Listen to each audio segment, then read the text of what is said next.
दोस्तों, आप सबका हमारे YouTube चैनल पर हार्दिक स्वागत है। चैनल पर नए हैं तो कृपया चैनल को सब्सक्राइब कीजिए और हमारे साथ में जुड़ करके नवीनतम सूचनाओं को प्राप्त कीजिए। देखिए, जैसा कि आपको मालूम ही है, परीक्षा तिथियों का ऐलान हो चुका है और इस समय फार्मों की फ़िल्टरिंग का काम चल रहा है। फार्मों की फ़िल्टरिंग में 2022 में ऐसी गलती जो अभ्यर्थियों को भारी पड़ने जा रही है। अभ्यर्थियों की इसी गलतफ़हमी और इसी गलती के कारण से मैंने बार बार उन्हें चेताया था कि इस प्रकार का कार्य आप लोगों के द्वारा किया गया है, इसका खामियाजा आप लोगों को भुगतना पड़ेगा। और अगर आज देखा जाए तो वही स्थितियां उत्पन्न हो रही हैं। मैं आपको बताना चाहूँगा कि जैसे बैकग्राउंड हमने अपने पीछे रखा हुआ है दीवार का, है ना, तो दीवार का ये बैकग्राउंड है। अगर किसी ने ऐसे करके फ़ोटो खिंचा ली तो अगर कैमरामैन है खींचने वाला तो स्लेटी कलर है उसका तो ठीक है ना, और सफ़ेद कलर है तो भी ठीक है। लेकिन अगर कोई अन्य कलर है तो निश्चित रूप से ऐसे फार्मों को फ़िल्टरिंग के ज़रिए बाहर किया जा रहा है। ऐसे फार्मों की संख्या तकरीबन 3.5 लाख के ऊपर है, 4 लाख भी जा सकती है। और इसके अलावा कुछ ऐसे फार्म हैं जिनमें हस्ताक्षर नहीं है। आयोग ने उनको भी बाहर करने का निर्णय लिया है, चूँकि ये नियमावली में स्पष्ट तौर पे लिखा हुआ था पुराने आयोग की नियमावली के अनुसार ही भर्तियों को कराए जाने की मंशा है, क्योंकि नया आयोग नए विज्ञापन में अपना नियम लागू कर सकता है, पुराने विज्ञापन में नहीं। पुराना विज्ञापन हूबहू उसी स्थिति में होगा जैसे पुराने समय में भर्तियां होती थी। और मैं इस वीडियो में आप लोगों को यथा स्थिति से अवगत कराना अपना कर्तव्य समझता हूं, है ना। बहुत सी जगह ये बातें आपने सुनी होगी, लेकिन मैं आपको यथार्थ बताता हूं और हमेशा बताता रहता हूं। मैंने शुरुआत में भी इस बात का उल्लेख किया था और मैं फ़िलहाल उसी पर चर्चा आगे करके आप पढ़ना चाहूँगा, मैं बताना चाहूँगा। ध्यान दीजिएगा। जब यह विज्ञापन निकला था उस समय आयोग में जब फॉर्म भरा जाता था आयोग के वेबसाइट पे, तो कई चीज़ें निकल कर के सामने आई हुई थी। किसी ने कहा कि सर्वर डाउन है, फ़ोटो हम अपलोड कर रहे हैं और आ नहीं रही है। तो चलिए, फ़ोटो अपलोड आपने की, वो आ नहीं रही थी। अगर आपकी फ़ोटो दोनों जगह नहीं आ रही थी, मैंने अपने फाइनल फार्म सबमिट किया और उस फार्म को सबमिट करने के पश्चात आपने देखा कि वहाँ पे सबमिट है, प्रिंट आउट निकाला तो उसमें फ़ोटो नहीं थी। इसी प्रकार से सिग्नेचर उसमें था, इसमें नहीं थी। तो देखिए, इस बारे में मैं यही कहना चाहूँगा कि एक बार आपके साथ भाग्य ने खेला कर दिया है। कहीं न कहीं अब कुछ लोग जो करेक्शन की मांग कर रहे हैं कि करेक्शन हो जाएगा, नए आयोग को वेबसाइट खोलने का कोई अधिकार नहीं है।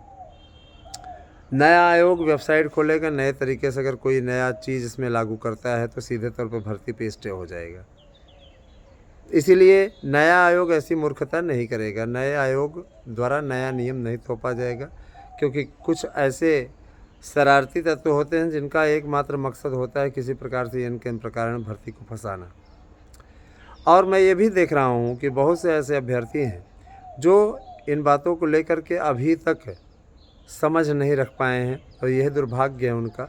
मैं इतना ज़रूर कहना चाहूँगा कि उन्होंने अपना बिगाड़ लिया है, इस तरीके का कार्य करके अपना बिगाड़ लिया है।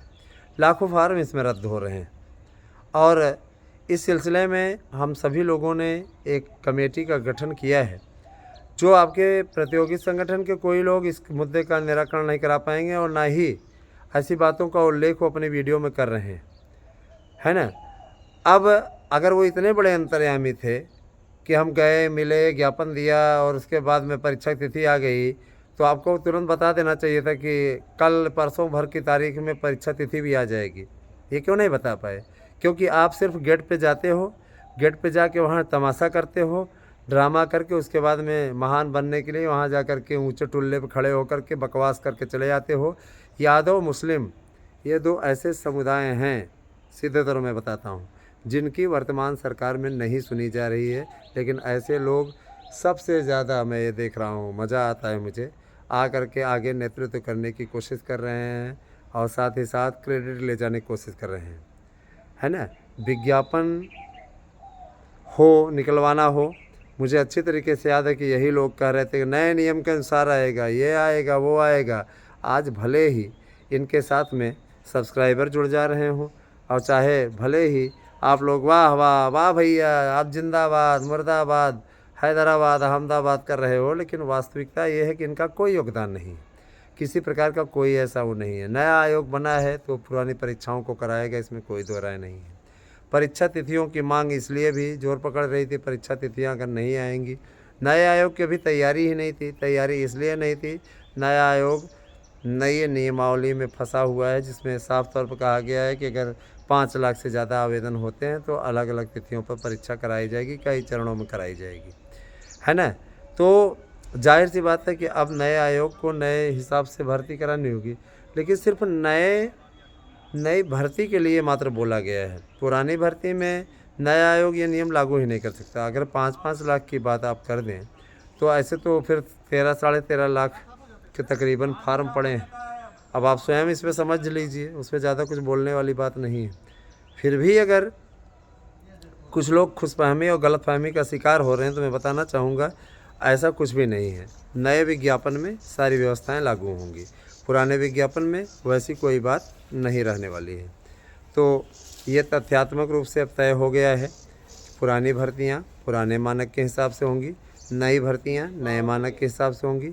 फिर भी अगर अभी भी कुछ लोग गलतफहमी का शिकार हैं तो उस गलतफहमी को दूर कर लें, पढ़ाई में डट जाएं, यही आप लोगों के लिए उत्तम होगा। और रही बात यह कि देखिए कुछ लोग पदों का रोना रो रहे हैं। बहुत से लोग बोलते हैं हमें पद कम है, 4163 पद हैं। आपको चयनित होने के लिए सिर्फ एक पद चाहिए ना। अगर आप ये मेंटलिटी बना करके रखेंगे कि भाई पद तो बहुत कम हैं, हम क्या करें, इतने कम पद पे हम क्या कर लेंगे। तो देखिए मैं आपको बताना चाहूँगा 2011 का जब मैंने टीजीटी दिया था उसमें सिर्फ 45 पद थे सामान्य वर्ग के, फिर भी मेरा चयन हुआ था, इंटरव्यू तक पहुंचा। आपको मालूम ही है सरकारी तंत्र में बिना पैसा दिए काम चलता नहीं। पैसा उस समय नया आयोग गठित हुआ था, भारतीय जनता पार्टी की नई नई सरकार बनी थी, तो ये कुछ लोगों ने अफवाह फैलाई कि पैसा चल ही नहीं रहा है, जबकि अंदर खाने पैसा चल रहा था। भ्रष्टाचार तो हर जगह है, चाहे किसी की भी गवर्नमेंट रहे। तो उसमें चयन होते होते रह गया था, है ना। लेकिन अभी मतलब एक मैटर कोर्ट में गया था, कोर्ट से वहाँ से रिलीफ मिली, बाद में चयन हुआ। तो मैं ये चीज़ स्पष्ट कह देना चाहता हूँ कि कोर्ट भी न्याय करता है, लेकिन कहीं न कहीं अन्याय की जो एक पृष्ठभूमि कोर्ट के जरिए भी बनी है उसकी धूल मिटनी चाहिए। और अगर धूल नहीं मिटी तो यकीनन ये बहुत ही बड़ा दुर्भाग्य होगा, है ना।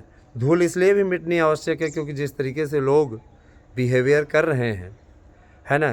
कोर्ट में अभी मैंने देखा न्यूज़पेपर में ही कि एक नरीमन करके जज हैं, उनको सुप्रीम कोर्ट द्वारा ऐतिहासिक फैसला जो श्री राम जन्मभूमि मंदिर पर लिया गया था निर्णय, उस पर पछतावा है। ऐसे लोग कह रहे हैं कि श्री राम जन्मभूमि बाबरी मस्जिद के नीचे किसी प्रकार की जन्मभूमि का अवशेष ही नहीं मिला। पुरातत्व की रिपोर्ट झूठी है। पुरातत्व की रिपोर्ट उस समय की खुदाई कराई गई थी जब मनमोहन सिंह की सरकार थी, जब कांग्रेसियों की सरकार थी, है ना, उस समय खुदाई कराई गई थी, वहाँ प्रमाण मिले हैं। तो आंखों से दिखता नहीं क्या ऐसे जजों को, है ना। जज हैं तो कुछ भी बोल देंगे, किसी भी प्रकार का अपना विचार आप दे देंगे, मनमानी कर देंगे, है ना। तो कहने का मतलब ये कि इस तरीके की मेंटलिटी सोच वाले लोग जज के पोस्ट पे पहुंच गए हैं। और मुझे ये चीज़ आश्चर्य होता है कि ऐसे लोग जज की पोस्ट पहुँचे हैं और शासन सरकार उनके खिलाफ कोई एक्शन नहीं ले रही। बांग्लादेश को ही ले लीजिए, बांग्लादेश में जिस तरीके से राधा कृष्ण मंदिर पर अटैक हो रहा है, मूर्तियों पे पेट्रोल डाल करके जलाया जा रहा है, इस प्रकार की चीज़ें की जा रही हैं, भगवान का अपमान किया जा रहा है। बांग्लादेश जैसा पिद्दी देश जिसके पास में खाने के लिए नहीं है, भूखमरी का शिकार है, भूखों मर रहे हैं, ऐसे जाहिल हिंदुओं का अपमान कर रहे हैं, देवी देवताओं का अपमान कर रहे हैं, इनके खिलाफ शासन क्यों नहीं एक्शन ले रहा है। बांग्लादेश को इंदिरा गांधी ने ही तो आज़ाद कराया था। अटैक करके ऐसे देशों को नेस्तनाबूद कर दीजिए जो हमारे धर्म का अपमान करें, है ना। एक मुस्लिम धर्म को ले लो, है ना, उनके में देखो एकता की सीख लेने की आवश्यकता है। एक पैगंबर मोहम्मद साहब को किसी ने कोई शब्द कह दिया, पूरे विश्व में एक आग फैल जाती है। तो एकता वैसे होनी चाहिए, है ना।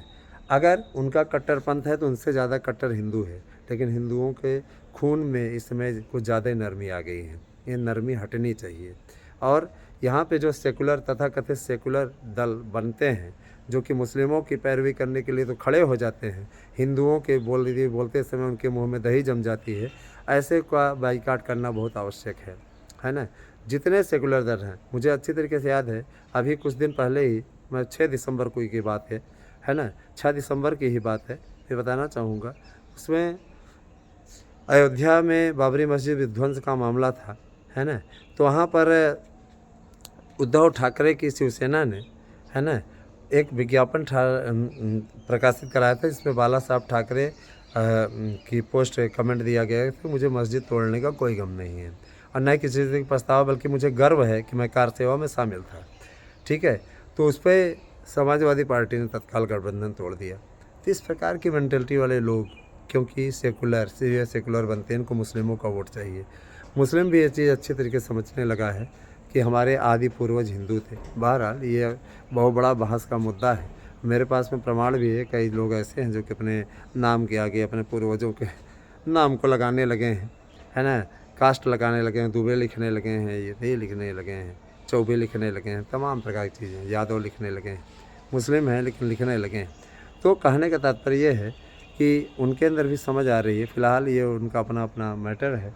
मैं आपके सीधे मुद्दे पर लौटता हूँ ना, ये बहस का बहुत बड़ा मुद्दा बन जाएगा। दोस्तों, जूनियर एडेड शिक्षक भर्ती हो या आपकी एलटी हो, इन सब के लिए वेबसाइट तैयार है। माघ मेले के दौरान ही इसके आवेदन शुरू हो जाएंगे, ताकि भर्तियों को सुचारू रूप से संपन्न कराया जा सके। अभी भी अगर आपके मन में संशय है तो संशय रहे। दोस्तों, जिस तरीके का आप सभी का अनुराग चैनल को मिलना चाहिए वो नहीं मिल रहा है, क्योंकि आप लोग ऐसे लूफड़ चैनलों को देखने में बिजी हैं, है ना, जो आपको सिर्फ बहकाने, बरगलाने और बेवकूफ़ बनाने का काम कर रहे हैं, है ना। जिनके द्वारा ये कहा जा रहा है अध्याचन तो मिला ही नहीं। लोक सेवा आयोग को अध्याचन मिल चुका है, उस दिन आप लोगों ने न्यूज़पेपर में पढ़ा। न्यूज़पेपर में जब तक लोक सेवा आयोग जाकर के जानकारी नहीं देता है, जब तक आयोग जाके जानकारी नहीं देता, तब तक वहाँ पे छपता नहीं है। यह तो चेले चपाटे, इनके जो चेले चपाटे हैं, इष्ट मित्र हैं, वो अपना चैनल ग्रो कराने के लिए इस प्रकार की बातें छपवाते हैं कि लंच वाले ने ये कहा, है ना, तो मोर्चा वाले ने ये कहा, तमाम प्रकार की चीज़ें। ये लोग फ़ोटो सेशन कराने में माहिर हैं। जाके चयन आयोग के सामने फ़ोटो खिंचा लिया, जाकर के यहाँ पे वो कर दिया। और मैं तो अभी देख रहा हूँ कि कई लोग अभी फर्जी नोट्स भी बेचने लगे हैं।